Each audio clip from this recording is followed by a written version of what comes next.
This is Waycross Community Media's County Fair. I'm Kurt Radel, Waycross Community Media. Our special guest today, the President of the Board of the Hamilton County Commissioners, Alicia Reece. Welcome. It's good to have you back. It's good to be back. Yeah. Now let's talk about Small Business Day. You recently had a big event. Tell us all about it. Yeah, so we have, for the first time in over 234 years of Hamilton County's existence, we now have an Office of Small Business. And this was an initiative that I thought was super important, and I made it a cornerstone in my State of the County address that I had in February.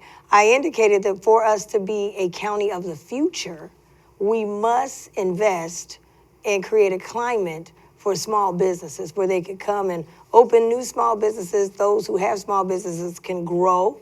And so anyway, we started with that. Last year, we have a director of small business. And I said, okay, that's great, but we need to have a small business day so people know what we're doing. So we started it last year. We had 1,000 people at the Sharonville Convention Center. And this year we had 1,500 small businesses show up. And I said, I want that to be a day not where we just passing out leaflets and go home, because I come from a family who owns small business and I know how tough it is. And you've got to go a place where you have an opportunity to either have access to capital or an opportunity to bid on a contract, because when you leave your business, you're losing business. So we have gotten great reviews from small businesses. When you come in, you were able to go to workshops for free that really could help your business. We have what we call a deal room. That's the room where we pair up people who are looking for contractors and small businesses, and then small businesses who are ready to go and are looking to be able to have the contract. So you get 10 minutes to sell your business and tell them about you, and they tell about themselves, and it really connects the small businesses. That has been a major hit. We've been able to connect a lot of small businesses with business opportunities. Then we announced this year, because we've already done about $17 million in ARPA grants that we put directly to small businesses to keep them open during the toughest time of COVID. But this time we also have a new product to help small businesses that are ready to own their own buildings. Because a lot of times, if you don't own the building, you're paying the rent, and then they go up on the rent and they wipe you out. So we have a new product. We got about $500,000, and we partner with Alloy Development, and it's a 504 loan, SBA loan, but a lot of times they can't put the down payment. And so now we will match. You put up half, or we put up half of the down payment to match you if you qualify for this loan, to help us get more small businesses to be able to own their properties. The other thing we do, we got a facade program that we're doing with municipalities, so that in their business districts, you can upgrade the facade and the windows, and the place looks nice. And so we got a small business facade program that we're doing with municipalities. And then third, we're going to do a pitch night that's going to come up later in the year, where small businesses can come and pitch their business. They'll be experts, not us, but experts, and they'll be able to get a grant to help their business. So in addition to that, we got a full-time small business representative through Alloy Development that can help your business wherever level that you're on. And then they give a report each year. What is the state of small businesses, and have we moved the needle? So we're very excited about that. And I think that is so important, because the fact you take a look at small businesses, I used to call it the business field of dreams. They get their lease, they get their product into the building, they open it up, and no one comes. And they're looking for lifelines, if you will. Right. Here you're building, as you mentioned before, connections. You're building the opportunity, so many different ways to pitch your ideas, and also to learn and grow from that. So I think that's a great thing that Hamilton County is offering small businesses, because as you would agree, small businesses are the backbone of our community. Absolutely. And I want to add another component. When I got elected, we had only spent $1,400 with minority businesses in one of the quarters. I said, $1,400, that's not acceptable. We collect taxes from everyone, and everyone should be able to participate. Well, we now have a program, an MBE-WBE program, that works with minority businesses through Mr. Robert Bell to connect them with county opportunities as well. And so just a lot going on for small businesses and for us to do a better job than we've done and create a permanent infrastructure for small businesses, I think is great. Let's also move on to the relief bus support and give us a report on that. Yes, the 513 relief bus is near and dear to me, and I always say it's near and dear to Waycross because I had a relief-a-thon when I first got elected because we had $158 million. How do you get to it? Who has it? What phone number? And we did in this very studio history-making relief-a-thon for 2 hours and connected people to services. But what I found was, okay, that was a one day. We've got to go a step further. And so now we made it permanent with a 513 relief bus. We started out with a mammography bus that we wrapped, and we went to 79 locations. I went to 74 of them because people didn't know what we were doing. But now we have a brand new 513 relief bus, state of the art. And one of the things I said, we have to measure. I knew it was working, but let's measure it. So we had an annual meeting report for the first time on the 513 relief bus. And the report indicated that we've helped over 18,000 people, whether you're in Forest Park or Springfield Township or Coleraine Township or in the city of Cincinnati or the outlining villages as well. The bus has now gone to 200 locations, over 200 locations.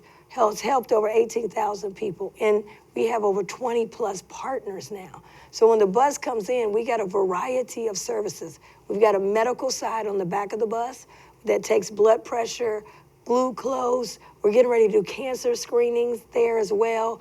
And we've had people, we saved their lives. They came for the front part of the bus, which is the economic side, right? Where we have help with utilities at one point. We did rental assistance at one point. We now do the kinship program, signing people up for that, and a variety of other services through our partners. But while they were there, they went and got their glucose check, said, hey, it's here, it's convenient for me, it doesn't cost me anything. The woman we had to get the ambulance because her levels were at a dangerous level. And so she came back and said, man, you saved my life. So we have a lot of those stories. We have people that have come there. The privacy of the bus is scheduled where you can have privacy. We've had people come there, 1 or 2 people that was contemplating suicide. And they were able to get counseled on the bus by Talbert House and connected to services. So this has become the new way we're doing business. We're taking Hamilton County out of just the cubicles downtown and taking it out to the communities and neighborhoods. And we're offering a variety of services. The services continue to evolve. But the report is, so far, we've helped over 18,000 people, done about $100 million in assistance. Senior Services, Council on Aging is on that bus to help. Like, you can announce a program, but how do you make sure that people know about it and connect them?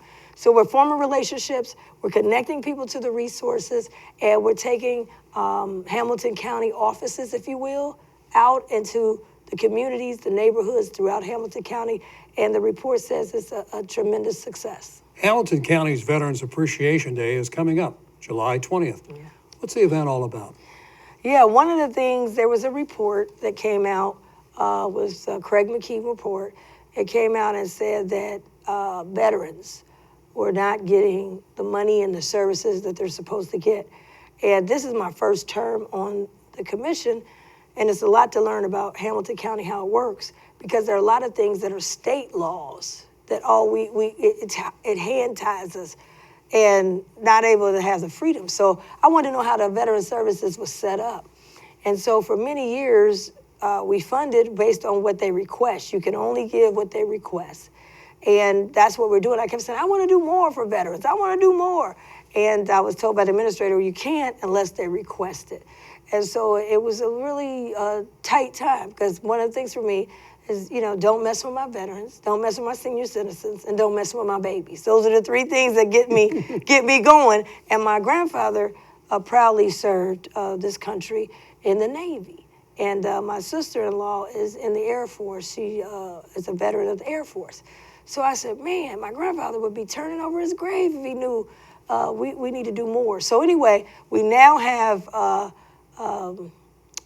partnership. I came up with this idea.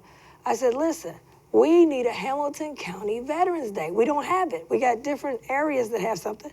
And not do it on Veterans Day, but to have a major county-wide event. And so I was able to get in the budget $200,000. I said, I want to do it in one of the stadiums that the taxpayers, we own the stadiums. And in the contract, we're supposed to be doing community days, and we've never exercised them in 20 years. So anyway, for the first time, we will be exercising that. We're going to do it at Great American Ballpark. And we're going to have the partnership between Veterans Services Commission and Hamilton County Board of Commissioners. And we're going to, we put up $200,000. It's going to be Saturday, July 20th. And one of the things I said is bring all the services to one area so that everyone knows what's available. We've got over 40,000 veterans in Hamilton County. And at the time, we had only been servicing 300, 500. I said, man, there's more out there. So we hope to get this as a wide net, a day of pride for veterans, a day to show that we appreciate your service, and then a day to connect you to services. So we're gonna have the DAV there, Veterans Services Commission will be there, signing people up for things that they are eligible for. We're gonna have the Clerk of Courts, Pavan Parikh, his team is there on the legal side, signing you up. Scott Crowley, the recorder, will be there, trying to get more veterans to get veteran IDs, to help you with the veteran IDs. The 513 relief bus will be there, economic services, medical services, at least, preventative things that you can get on the bus. And then we will have the DAV will be there, the VA will be there, all actionable, and we're inviting veterans and their families. We're gonna have music. You'll be able to get free tours of Great American Ballpark. Many people never been in the ballpark before. We're gonna have tours, gonna have fun for the family, and we're gonna have free food for the first 4,000 veterans. We're gonna have free transportation by SORTA to get people there. We already provide funding to get them to their medical appointments. And then we're gonna have free parking for those who drive. So we're making it, take down these barriers.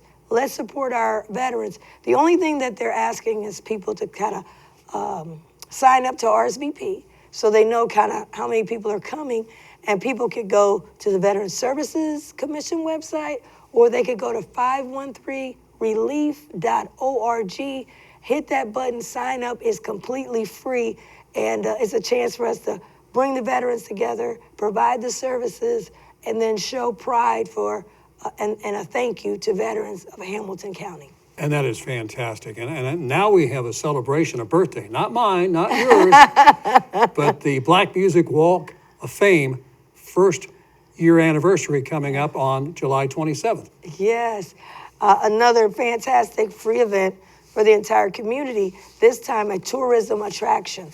I'm very excited that the Cincinnati Black Music Walk of Fame, which is free and is open every day from 6 a.m. to 11 p.m., and it's right next to, it's on the corner of Elm and Marion Way, right across from the Paycor NFL Stadium with the Bengals, and next door to Andrew Brady Center, and down the street from the Major League Reds baseball. You can't miss it, and it's free. Great light show every night at 9 p.m. and 10 p.m. We've had 22,000 people come through the Walk of Fame with no marketing budget, and I'm very thankful. They've come from all over, and we're able to sustain it through the hotel motel tax, where we bring all the people for the music festival, which last year brought in $9.6 million, and we take a small portion of that to help keep the Walk of Fame going, but the other goes into a fund to help other tourism investments across the county. With that being said, we just got a major, first of all, we've won a number of awards. Messer Construction won one of the top construction projects of the year, statewide award, and are eligible for a national award. We've won 4 Muse Awards. These are national awards. We got the Gold Award for the best landscaping, the best diversity and inclusion, the best augmented reality, and the best design. In addition to that, though, I'm super excited, hot off the press, we got selected by Blavity Magazine as one of the top 11 monuments slash museums that celebrate Black music. And in that category, they got the Motown Museum in Detroit. They have the Paisley Park Museum, and you know that's Prince. And they had Stax Museum, Stax Record Museum, and then they had the Cincinnati Black Music Walk of Fame. So now we are award-winning. We're one of the top in the country, and we're celebrating our 1-year celebration on Saturday, July 27th. And that's going to take place at the Cincinnati Black Music Walk of Fame and the Andrew Brady Center. We are inducting Randy Crawford, that's from Cincinnati and came out of the Cincinnati Public Schools. We are honoring Donald Lawrence, who just did a big deal with our symphony, Cincinnati Symphony, but came out of University of Cincinnati Conservatory of Music and Southern Baptist Church. He's getting honored. We also have Roger Troutman and Zapp, the late Roger Troutman, with all the way he transformed the talk box and music. We're honoring them, and we're also honoring Shirley Murdoch as well, who's one of the great voices and writers, songwriters, etc. As well, because we do Southwest Ohio. With that, Zapp, the Zapp Band, will perform live for free. We're asking everybody to wear their white attire and dancing shoes. It's going to be a lot of fun. We're going to march in together. So we're asking everyone to line up in front of the Cincinnati Black Music Walk of Fame at 190 Marion Way, 190 Marion Way at 11 a.m. It's going to be a lot of fun, but we have a lot to celebrate in the accomplishments of the Cincinnati Black Music Walk of Fame in just 1 year. And again, that date is July 27th. Madera McDonald Re-Grand Opening. Yeah. What is that about? Wow. Well, it was exciting to be there for the Re-Grand Opening. They have a great facility now, and that's a great facility to have events and festivals. And one of the things that they wanted to do with their reopening, of course, you got the soccer and you got all of this great space to have festival concerts, etc. It's a place where Madera came together all the time, and so they wanted to revitalize it. And we were happy to be a part of it because they wanted to go a step further, which is not just reopening it and revitalizing it, but now make it where it's accessible. And so they're going to have an accessible playground and an area so that everyone can enjoy. And so we were happy to participate and provide a grant to help with the accessibility, because we are really focused to, as I said at my state of the county, we're one Hamilton County. So we want things that people can participate and be accessible. And we want to do a lot more to make the county more accessible. And what better way with this grand opening, re-grand opening, them taking it to the next phase and make sure that children and families who have children with disabilities can also be participants and not just on the sidelines watching everyone else. And that grant came to $48,000, and that certainly will be a benefit. Yes. Cincinnati Bengals, the lease, what's the update on that? Is there one? Well, their lease is up in 26. And one of the things that is important, I think, as we're moving forward, at least from my perspective, is, of course, I'm a huge Bengals fan, but when we go to the table, I have to represent the taxpayers and the homeowners. And as you know, I've been a fighter against these high property taxes, even though the state kind of controls it. I've been trying to we had $5.7 million trying to help people pay. I've called for the governor to put a freeze until the state can get it together with a good formula. Still waiting to hear back from the governor, but I've been a fighter for that. In the Bengals lease, they're supposed to be getting 30%. Homeowners are supposed to get a 30% portion of that in a rebate. It only has been realized 3 times in 20 years, and I was able to get one of them when I first got elected. Each year we have to vote on it. I've been disappointed that I haven't been able to get the 30% the last 2 years, particularly now when homeowners are struggling.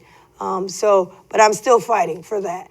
So when we talk about the lease and talking about opening everything up, we've got to make sure that the reason we struggled to get the 30% from the homeowners was that it was advertised, but it was never in the contract. And I want to make sure now, whatever we advertise, that the taxpayers' portion is also in the contract. And so that's one of the things I would like to see. As we move forward, we're doing $39 million in upgrades of the stadium as we get ready for this season. And so that's moving forward that the county did vote on. But it is time for us to sit down and open this piece up and the whole piece up and figure out where do we go from here. For me, it's the taxpayers can't pay 96% of the cost. The old contract, taxpayers are paying 96%. There's no team in the country that has that deal. What that means is if you keep a stadium that's older, it's like an old car. When you have an older car, you don't have a warranty anymore. You're paying top dollar, and all of a sudden the engine goes out, and the radiator ain't working, and so now you got all this racked up cost because you have an older car. And so I want to make sure we don't, as taxpayers, get stuck with the older car, which is the stadium, and we're paying 96% of all of the maintenance. When you do that, it's going to be more expensive because it's older. You don't have warranties anymore. So I'm concerned about that. My number one thing is kind of reducing that cost, getting a more a fair deal in terms of taxpayers. It's kind of lump-sided. Taxpayers paying 96%, team paying 4%. That's not a partnership. So I'm glad they've asked the NFL to get in, and that's one of my things was the NFL got to put skin in the game, but we got to make sure they put the maximum skin in the game. Don't give us Cincinnati the short end of the stick, and then you go to these other places like Tennessee and others, and you're putting hundreds of millions, and you're giving us 50 million. So we've got to make sure that we have some equity there. So we have to diversify the funding model. We've got to reduce the 96% of maintenance costs on taxpayers, and we've got to figure out how to share in the revenue so that we can kind of get the cost off the backs and have a more partnership. So I'm looking forward to us getting there. The administrator is leading that effort, and every day I'm asking him, hey, when are we going to get busy? Because I think we owe it also to being ownership, not to keep them hanging. It's time to get to the table, and so I'm trying to push us getting to the table. But I also want kind of new thinking in how do we do this? How do we get more state money into this? How do we get more NFL money, equitable to what they did at other teams? And I'm not talking about just new stadiums. They did an upgrade stadium, and I think it was like 158 million. They put in 100. So, we want to make sure that we are being respected. And then I want more events in those stadiums, both stadiums. When they sit there, they're empty, they're not being used, and we're paying a bill. Whether we have something in there or not, there's a bill that has to be paid, and the taxpayers are paying the bill. So we've got to get more events. I've asked them to go after the WWE festival that went to Cleveland and not Cincinnati, and we should have had it. And I'm telling them to go back after it because it brings in 100,000 people. They use big stadiums. So I want to see more events, not 1 or 2 concerts a year. I need more events, and I think we should hire a third party that's what they do, and let them be out there and be hungry to bring more stuff in here to bring more revenue. Commissioner Reece, thank you for being with us. Thank you for having me. This has been the County Fair. I'm Kurt Radel, Waycross Community Media. We'll see you next time.